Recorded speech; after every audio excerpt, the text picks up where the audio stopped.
இன்னைக்கு ரொம்பவே சூப்பரான காளான் பிரியாணி குக்கரில் எப்படி செய்யறதுன்னு வாங்க பார்க்கலாம். அதுக்கு ஒரு குக்கர் அடுப்பில் வச்சுட்டு 2லேருந்து 3 ஸ்பூன் எண்ணெய் ஆட் பண்ணிக்கோங்க. இப்போ இது கூட ஹோல் ஸ்பைசஸ் சேர்த்துக்கோங்க. சேர்த்துட்டு இது கூட கட் பண்ணி வச்சிருக்க பெரிய வெங்காயம், பச்சை மிளகாய் சேர்த்து நல்லா வதக்கிக்கோங்க. இது நல்லா வதங்கினதுக்கு அப்புறமே இது கூட 1 டேபிள் ஸ்பூன் இஞ்சி பூண்டு பேஸ்ட் சேர்த்துக்கோங்க. சேர்த்துட்டு இப்போ இதை நல்லா வதக்கிக்கோங்க. இது நல்லா வதங்கினதுக்கு அப்புறமே கட் பண்ணி வச்சிருக்க தக்காளியும் சேர்த்துட்டு நல்லா வதக்கிக்கோங்க. இப்போ காளானையும் இது கூட சேர்த்துக்கோங்க. சேர்த்துட்டு நல்லா வதக்கிக்கோங்க. இது நல்லா வதங்கினதுக்கு அப்புறமே 2 டேபிள் ஸ்பூன் பிரியாணி மசாலா சேர்த்துக்கோங்க. சேர்த்துட்டு நல்லா வதக்கிக்கோங்க. இப்போ இது கூட 1/4 ஸ்பூன் மஞ்சத்தூள், தேவையான அளவு உப்பு சேர்த்துட்டு நல்லா வதக்கிக்கோங்க. 1 கப் அரிசிக்கு 2 கப் தண்ணி சேர்த்துக்கோங்க. சேர்த்துட்டு புதினா தலை தூவிக்கோங்க. இது நல்லா ஒரு கொதி வந்ததுக்கு அப்புறமே அரிசியும் சேர்த்துக்கோங்க.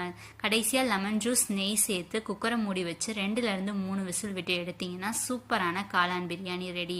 இது நல்லா உதிரியாகவும் வந்திருக்கும். நான் இன்னைக்கு பொன்னி அரிசியில் தான் செஞ்சுருக்கேன். இதே மாதிரி நீங்களும் ட்ரை பண்ணி பாருங்கள். ரொம்ப